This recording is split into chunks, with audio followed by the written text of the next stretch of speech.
दोस्तों स्टार्ट करने वाले हम आज से चैप्टर नंबर 3। कौन सा चैप्टर स्टार्ट करने वाले हैं? Chapter number 3। चैप्टर नंबर 3 जो है उसका नाम है linear equation in two variables 1, 2। मैंने बंदर क्यों बनाया? बिकॉज बंदर हमेशा यहाँ से वहाँ जाते रहते हैं। वैसे वेरिएबल की वैल्यू भी लगातार क्या होती रहती है? बदलती रहती है। ठीक है, ओके। तो अपन आगे चलते हैं। पहला वर्ड है इक्वेशन। क्वेश्चन ये है कि इक्वेशन क्या होती है? इक्वल लगा रहता है, वो भी मैंने सेकंड चैप्टर में बताया थोड़ा सा, पर आप ऐसे पेपर में नहीं लिख सकते ना कि इक्वल लगा रहता है, वो कहेंगे ऐसे थोड़ी होता है। बताइए, ओके, फोकस करिए। आपको ये दिख रहा है 1 kg एप्पल लेंगे, हो गया 1 kg? हो तो गया, इक्वल नहीं है ना अभी? ओके, अब है इक्वल। सबसे पहली चीज जो छोटे से बच्चों को इक्वल है वो यही होता है। किसी को मैथ्स आती हो चाहे नहीं आती, ये तो आता है सबको। आता है कि नहीं आता है? कम नहीं लेके आएंगे, ज़्यादा लेके आएंगे, चाहे कुछ हो जाए, पर वो पहले से सेटिंग कर लेते हैं उसमें। कुल मिला के बात ये है कि भले ये हिंदी में लिखा हुआ है बट इसका मीनिंग बिल्कुल क्लियर है कि 5 एप्पल का वेट कितना है? 1000 ग्राम या 1 kg, 1000 gram. This is a mathematical statement. ये क्या है? एक मैथमेटिकल स्टेटमेंट। मेरा नाम अभिषेक सोनी है, ये स्टेटमेंट है, मैथमेटिकल स्टेटमेंट नहीं है। मैथमेटिकल स्टेटमेंट 5 एप्पल्स का वेट कितना है? 1000 ग्राम। ओके, वो मुझसे 2 साल बड़ा है, मेरी दीदी मुझसे 4 साल बड़ी हैं, है ना। मेरे पापा और मम्मी की एज में बहुत गैप है, बहुत मैथमेटिकल स्टेटमेंट नहीं है। मेरे पापा और मम्मी की एज में 7 इयर्स का गैप है, ये मैथमेटिकल स्टेटमेंट है। मीनिंग समझ में आया? Simple statement and mathematical statement. Mathematical statement को हम वेरिएबल की फॉर्म से रिप्रेजेंट कर सकते हैं। क्या कर सकते हैं? रिप्रेजेंट। जब मैं कहता हूँ मेरे पापा और मम्मी की एज में बहुत गैप, पुराने ज़माने में होता था, आप लोगों का तो नहीं होगा ऐसा, पुराने ज़माने में ऐसा होता था, तो कई लोग बोलते कि मेरे पापा और मेरी मम्मी की एज में बहुत गैप है। दिस इज स्टेटमेंट, मैथमेटिकल नहीं है। लेकिन मेरे पापा और मम्मी की एज में 7 इयर्स का क्या है? गैप है। ये कौन सा स्टेटमेंट है? स्टेटमेंट है। मम्मी की as +7 is equal to papa की एज। ये वो चैप्टर है जो तुम्हें लगेगा कि वाकई ये बहुत बड़ा चैप्टर है, इसमें बहुत सारे वर्ड प्रॉब्लम्स हैं। तो पहले से ही आपका माइंड सेट रोज ऐसे एग्जाम्पल देके बनाया जाएगा। बच्चे कहते हैं हमको समझ ही नहीं आता। तुम जब उस माइंड सेट में रहते नहीं तो कैसे समझ में आएगा? रोज जब अपन ऐसी बार बार बातें करेंगे तो आपका माइंड सेट ही ऐसा बन जाएगा। आपको गाली देना नहीं आता है, आप 3 लोग हैं, तीनों को गाली देना नहीं आता। एक आया आपकी ग्रुप में नया जो गाली देता है, देर सवेर आप भी गाली देने लगोगे, पक्का। सही कह रहे, गलत कह रहे? बिल्कुल, ये गारंटी बात है।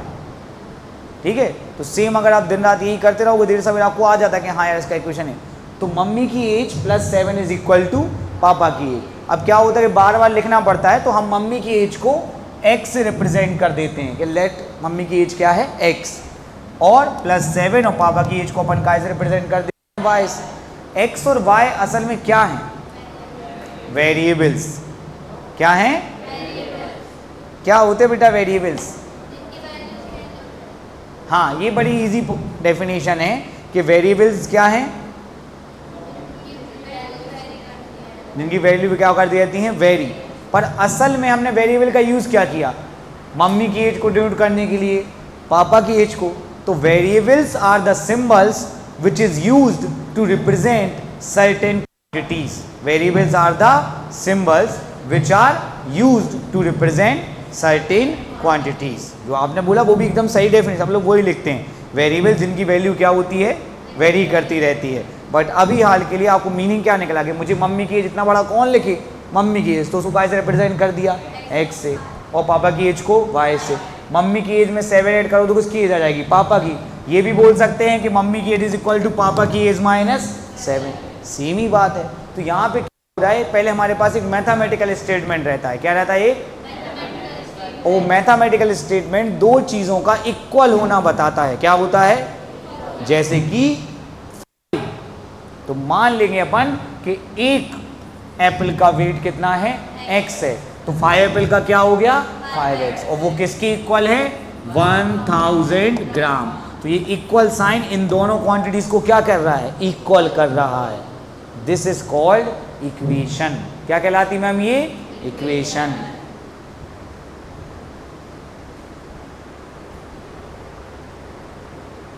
N equation is a normal statement नहीं, mathematical statement that expresses the equality of two quantities. 5 apple 1000 gram, mummy की age plus 7 is equal to papa की एज। समझ पाए? तो दो क्वांटिटीज का क्या होना बताता है, इक्वल होना बताता है। इसके लिए वो किसका यूज करता है, वेरिएबल का एंड कांस्टेंट का। 5 कांस्टेंट है नंबर और वेरिएबल x है। क्लियर हो गई बात? चलिए लिख लीजिए डेफिनेशन, हेडिंग लगाइए इक्वेशन, चैप्टर का नाम लिख लीजिए। पता है लोग थ्योरी क्यों नहीं पढ़ाते हैं, क्योंकि वो सोचते हैं कि थ्योरी पढ़ाने से बच्चे बोर होंगे। वो बात भी सही है नीति, बट इन 3 चैप्टर्स में कभी आपको नहीं लगा होगा कि हाँ यार लिखते जा रहे हैं, ऐसा तो नहीं हो रहा ना। ठीक है, आप सोचो आप चैप्टर पढ़ रहे हो, कोई डेफिनेशन, बेसिक डेफिनेशन भी नहीं पता इक्वेशन क्या होती है, आप 9 तक आ गए, लिखें तो मना करोगे तो फिर नहीं पढ़ाएंगे अभी। N equation is a mathematical statement, N equation is, लिख देता हूं मैं यहां पे, N equation is a mathematical statement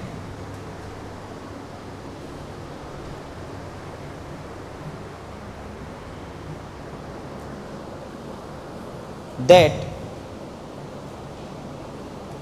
expresses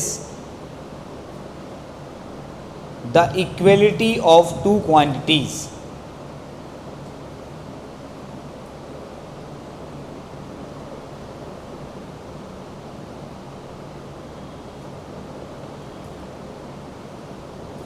हो गया?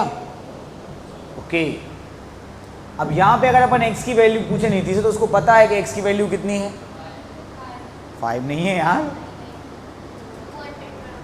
देखिए वैसे तो आपको सिखाया गया है, वन वेरिएबल की इक्वेशन सॉल्व करना आपको सिखाया गया कि 5 इंटू में है तो किस में आ जाएगा, डिवाइड में आ जाएगा।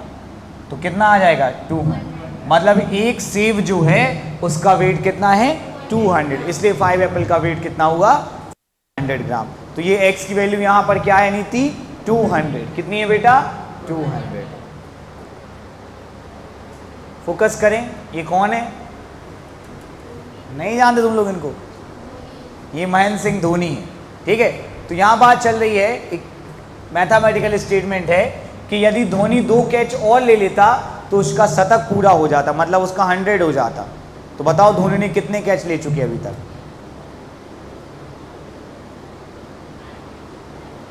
देखो भाई बन रहा है कि नहीं।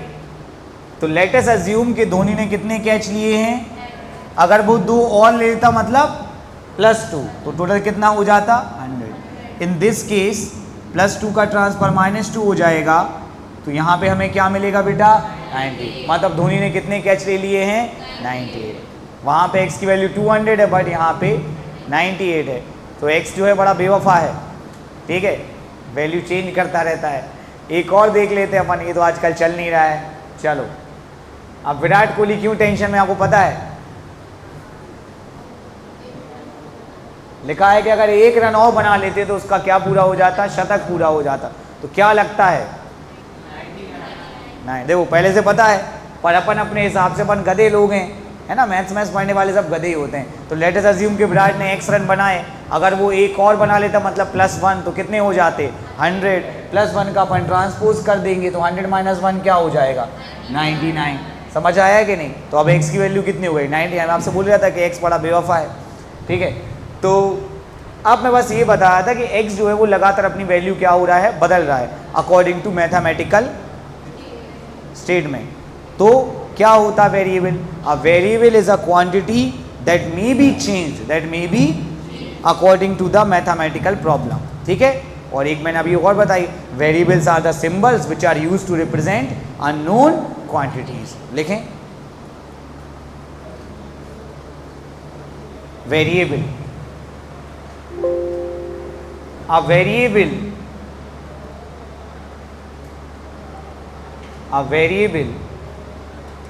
is a quantity. A variable is a quantity that may be changed,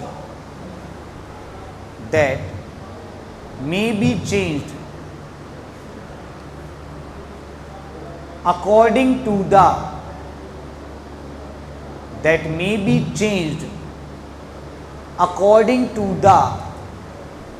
mathematical problem.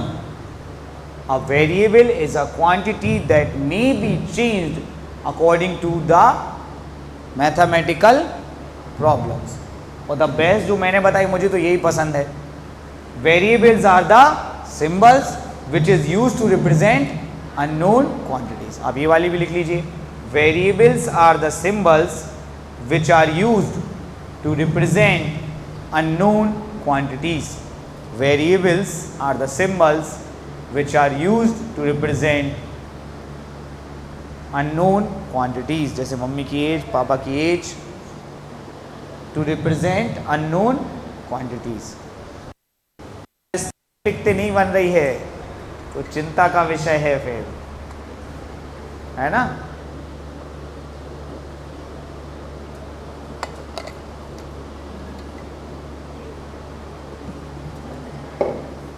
नीति ने तो 3 चैप्टर पढ़ लिया. अब तो नीति को विश्वास हो गया होगा हाँ कुछ तो होगा सर के पास, है ना.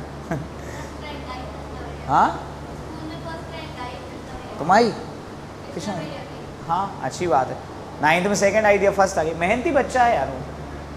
सब अच्छे हैं यार. कल आए थे ना सेमिनार के लिए बच्चे, तो हमने बात की थी. हमने पूछा भाई टेस्ट लेना ज़रूरी है कि नहीं. कृष्णा से पूछा ना अब तो तुम बेटा फ्री हो, अब तुम्हें हमसे डर के कुछ बोलनी. तुम बताओ अगर टेस्ट नहीं होते तो क्या यही स्कोर होता कि नहीं सर टेस्ट ज़रूरी है. कितना भी बड़ा टॉपर हो पढ़ता तभी है जब. सही कह रहे गलत कह रहे. तो जो यही थोड़ा डिफरेंस है. पता क्लास के एटीट्यूड में बहुत डिफरेंस होता है. उस क्लास में बच्चे मतलब पढ़ने वाले ज़्यादा थे, तो टेस्ट ना हो तो सर 3 वीक्स हो गए सर, ना साइंस का हुआ ना मैथ्स का हुआ. और यहाँ अरे नहीं हो रहा ठीक है यार, संडे कौन दे. तो ये डिपेंड करता है. आप सोचो कि आपको कोई काम करना है, ठीक है. मेरे पास 7 बैचेस हैं. कितने हैं? सबकी बुकलेट्स बनाने, सबके एनिमेशन सब कुछ बनाना. मतलब मैं लगभग दिन में 13-14 घंटे करीब काम करता हूँ. इट्स नॉर्मल यार. 7 घंटे तो पढ़ा ही रहा हूँ, 5 घंटे बुकलेट बनानी तो कोई बड़ी चीज़ नहीं है. 12-13-14 घंटे में काम करता हूँ. तो जैसे मुझे टेस्ट बनाना है, अब मेरे बच्चे बोल रहे हैं कि नहीं देना है, तो मेरे लिए तो ईजी है ना कि ना टेस्ट बनाना है ना टेस्ट कॉपी चेक करना है. तो डिपेंड करता है कौन सा क्लास कैसा है, किस क्लास में कितने सिंसियर स्टूडेंट्स हैं. और मुझे पुश करेंगे तो मुझे लेना ही पड़ेगा. अगर कोई मुझसे कहेगा सर 1 वीक चैप्टर भी खत्म हो गया आप टेस्ट ले ही नहीं रहे हैं, या सर 3 वीक्स हो गए आप कॉपी चेक नहीं कर रहे हैं. ऐसा होता है कोचिंग्स में. प्रेशर में टेस्ट लेते कॉपी चेक करके नहीं देते. यहाँ मैं सामने बैठे कर रहा हूँ तो बच्चे आ नहीं रहे कि चेक करा दें. तो मुझे क्या है नीति, मेरे पास और कोई काम नहीं और कर लूँगा मैं. आपको ध्यान देना है, आपने पैसे दिए हैं. क्यों कॉपी चेक नहीं हो रही सर अभी तक? नहीं बोलना चाहिए. मैं आपको कितना बड़ा वो दे रहा हूँ, लेकिन बच्चों कहते हैं हमको क्या लेना देना. ये आपका ही नुकसान हो रहा है, मेरा तो नहीं हो रहा है ना. चलिए देखिए मैं आपको बता दूं कि जनरली वेरिएबल्स के फॉर्म में एक्स वाई जेड का यूज़ करते हैं. क्या है? किसका यूज़ करते हैं? क्यों करते हैं मुझे पता नहीं, किसी का भी कर सकते हैं, लेकिन एक्स वाई जेड का ही करते हैं. सो मैंने यहाँ पे एक लाइन लिखी है, the generic letters which are used as a variable in many algebraic expression and equations are x y z. ऐसा कोई रूल नहीं है, बट क्या करें, ए बी सी को एज अ कॉन्स्टेंट यूज़ करते हैं, एक्स वाई जेड को एज अ वेरिएबल्स का लिख लीजिए.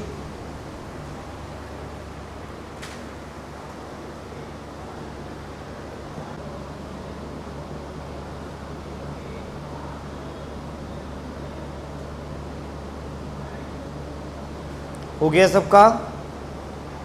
ओ भाई साहब क्या कर रहे हो गया? चलो अब आ जाते हैं हम अगली चीज़ पे. अभी हमने बात करी किसकी? वेरिएबल की. किसकी बात करी? वेरिएबल की. वेरिएबल हमेशा क्या होता रहता है? चलता रहता है. जैसे कि वॉच हमेशा चलती रहती है नीति, है ना. कुछ लोग हमेशा चलते रहते हैं. बट वेरिएबल का एक छोटा भाई है जिसका नाम है कांस्टेंट. जितना इंपॉर्टेंट वेरिएबल है उतना इंपॉर्टेंट क्या है? कांस्टेंट है. उसकी जो वैल्यू है वो मैथमेटिकल इक्वेशन के अलावा अकॉर्डिंग नहीं बदलती. जैसे पाई हर मैथमेटिकल इक्वेशन में पाई की वैल्यू 22/7 या 3.14। अगर कहीं लिखा है 5/2 तो उसका मीनिंग 2.5 ही लिया जाएगा और कुछ लिखा नहीं। तो हर एक नंबर जो आप देखते हैं असल में वो क्या है, एक कांस्टेंट है। असल में वो क्या है, एक कांस्टेंट है। तो क्या है constant? A constant is a quantity that may not change according to the problems. और एग्जांपल में हम लिख सकते हैं pi, 1/2 and all the numbers. लिख लीजिए फटाफट।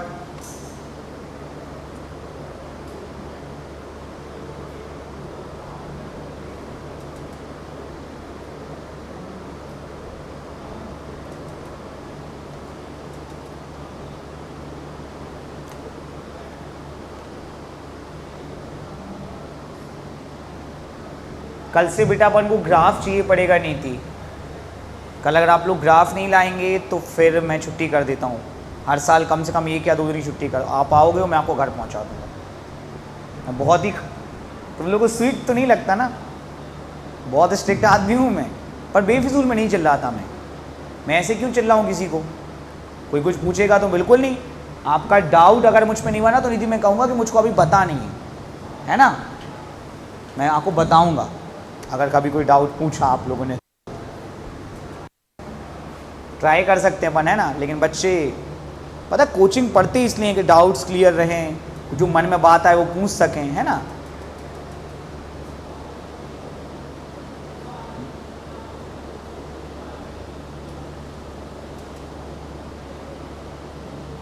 बड़े दुर्भाग्य की बात है कि माता पिता अपने बच्चों के फ्यूचर को लेके बहुत चिंतित रहते हैं। हो सकता है भाई का मैच खेलने में मन लगता हो और अगर उसको मैथ्स की जगह क्रिकेट मैच की कोचिंग भेजी जाए तो वो ज़्यादा इंटरेस्ट दिखाता ना। अगर हमको 10th क्लास के टाइम क्रिकेट की कोचिंग हो तो हम सर से पूछते सर ये वाली बॉल कैसे करते हैं, सर ये बैट ऐसे ही रखना है क्या, क्योंकि मुझे उसमें बहुत इंटरेस्ट है। बट अब ठीक है पापा ने बोला पढ़ लिख लो, क्या करोगे। उस समय हमको थोड़ा बुरा लगता था, हमको बहुत मन लगता, लेकिन अब शायद हम इतना अच्छा भी नहीं खेलते थे कि क्रिकेटर बन जाते, है ना। पता नहीं है, मैं तो ये जानता हूँ कि जो होता है सो अच्छे के लिए होता है। लिख लिया सबने। अब आती बात, अपनी चैप्टर का नाम क्या था? Linear equation of 2 variable. अभी तक आपने जितनी इक्वेशन बनाई, मैं आपको एग्जाम्पल देता हूँ, आपने ध्यान नहीं दिया हो। आप जितनी भी इक्वेशन बना रहे नहीं थी, पहले आपने बनाई थी 5x = 1000, x + 2 = 100 एंड विराट वाली थी x + 1 = ऑल द इक्वेशन में कांस्टेंट है, वेरिएबल्स हैं। बताओ 5x पूरा एक कांस्टेंट है, एक वेरिएबल है। जैसे गिनती होती है ना 1 2 3 4 5 6, वैसे x 2x 3x ये सब, ये पूरा वेरिएबल है, इसमें कोई कांस्टेंट, ये पूरा वेरिएबल है। पूरा क्या है? ये कांस्टेंट है, ये कांस्टेंट, ये कांस्टेंट, ये वेरिएबल है। समझ पा रहे मेरी बात? इन सब इक्वेशन में एक बात है कि एक ही वेरिएबल है। क्या है? एक ही वेरिएबल है। बट रोहित, अगर आप नाम नहीं जानते तो प्लीज मुझे बताएं कि मैं नहीं जानता। एंड विराट जानते हो? समय के साथ मुझे चेंज हो तो नाम नहीं जानते इन लोगों के। कुछ नए नाम बता दो जो फेमस हो। यही हैं अभी तो। ये रोहित एंड विराट की पार्टनरशिप 100 रन्स की है। कितने रन्स की है? तो मैं मान लेता हूं कि रोहित ने x रन बनाए और विराट ने y रन, सो x + y = 100। अब बताओ रोहित ने कितने बनाए और विराट ने कितने बनाए?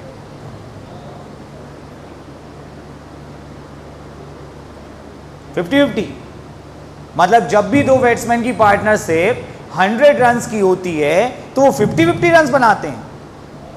ठीक है, एग्जाम्पल ऐसा लो कि बंदे को बात समझ में आए कि सर क्या रहे हैं। सर ऐसा नहीं है, हो सकता है रोहित ने 60 रन बनाए हो, विराट ने 40।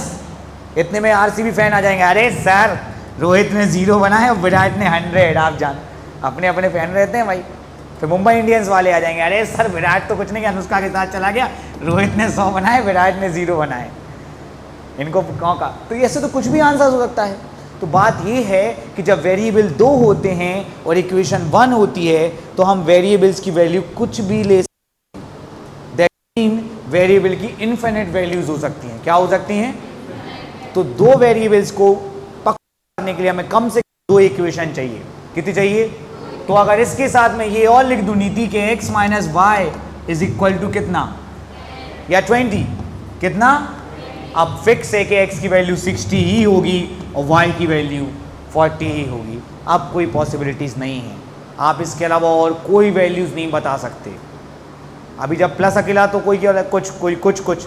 अब मैंने दो इक्वेशन दे दी, x plus y is equal to 100 and x minus y is equal to, अब आप कुछ भी कर लो, आप 60 एंड 40 के अलावा वैल्यू 60 प्लस 40, 60 माइनस 40, अब आप कुछ और बता ही नहीं सकते। बताओ,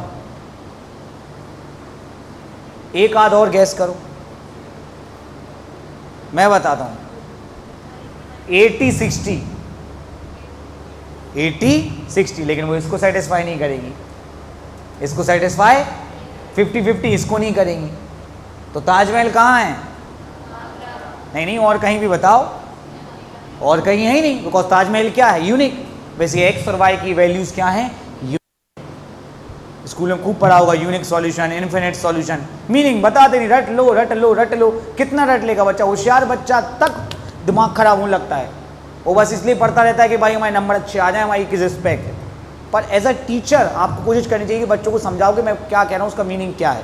तो अगर दो वेरिएबल्स हैं तो अपन को फिक्स करने के लिए कितनी इक्वेशन चाहिए? दो। अगर एक ही इक्वेशन होगा तो इन्फिनिट वैल्यूज पॉसिबल हैं। क्या पॉसिबल हैं? Infinite value. क्लियर हो गई बात? तो कुल मिला के लीनियर इक्वेशन दो वेरिएबल में भी होती है और वन वेरिएबल। आपको जानकर हैरानी होगी कि तीन वेरिएबल में भी होती है, लेकिन जितने वेरिएबल अपन को उतनी इक्वेशन चाहिए पड़ेंगी। क्या बोला मैंने? जितने वेरिएबल उतनी इक्वेशन। अब ये अपन ज़्यादा चक्कर में नहीं पड़ते हैं। तो लीनियर इक्वेशन सबको पता है पॉलिनोमियल से कि पावर क्या रहेगी? एक की।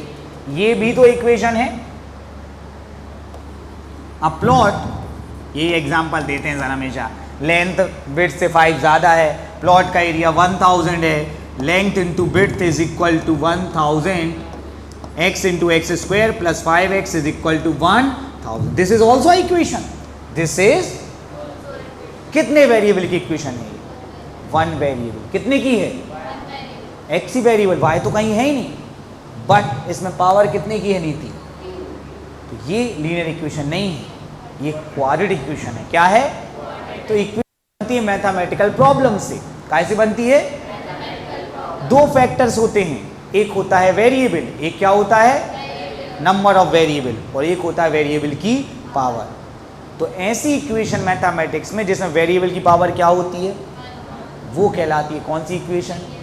Linear equation. और जिसमें वेरिएबल की पावर क्या होती है? 2, वो कहलाती है क्वाड्रेटिक इक्वेशन। ये नाम आया है क्वाड्रिलेटरल से, जिसमें 4 साइड होती हैं उसको क्वाड्रिलेटरल। और सर रेक्टेंगल, ये रेक्टेंगल, स्क्वायर, पैरेललोग्राम, इन सब का एक नाम है quadrilateral.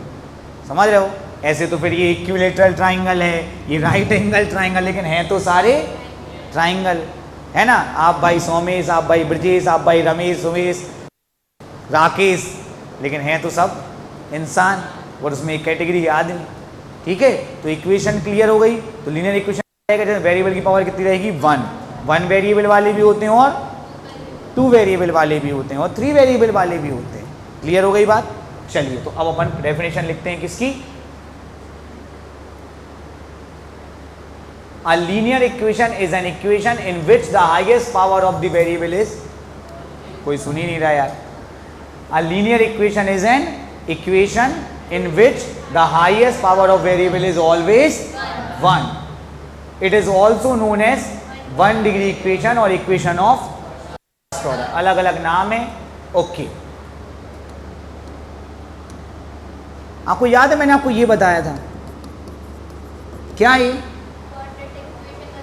Quadratic polynomial. Sorry ma'am, quadratic, please focus करें, ये क्वाड्रेटिक इक्वेशन नहीं है, क्वाड्रेटिक। हाँ, अगर मैं इसकी इक्वल में 0 या कुछ भी लिख दूं तो फिर ये क्या कहलाएगा? Quadratic equation. Quadratic equation. और ये क्या था जरा बताना नीति? अरे फिर यही तो मजे हैं लाइफ के। इसका नाम क्या है? लीनियर।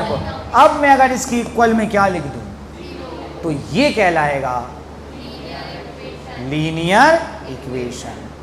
ये हो गया 1 वेरिएबल में। अगर नीति को 2 वेरिएबल चाहिए तो ax plus by plus x पे भी 1 की पावर है और 1। ये भी लीनियर इक्वेशन है, ये भी लीनियर। दोनों में अंतर क्या है? ये 1 वेरिएबल में और ये 2। अब मैं आपके सामने लिख रहा हूं, आपको बताना है कि कौन सी इक्वेशन। बताइए ये कौन सी इक्वेशन, लीनियर के क्वाड्रेटिक, कितने वेरिएबल में, ये कौन सी इक्वेशन है?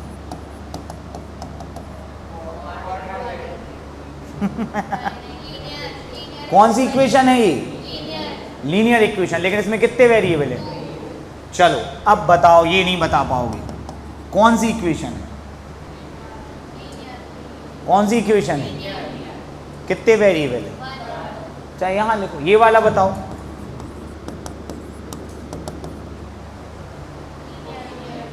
लीनियर है लेकिन कितने वेरिएबल है? 2। क्लियर हुआ?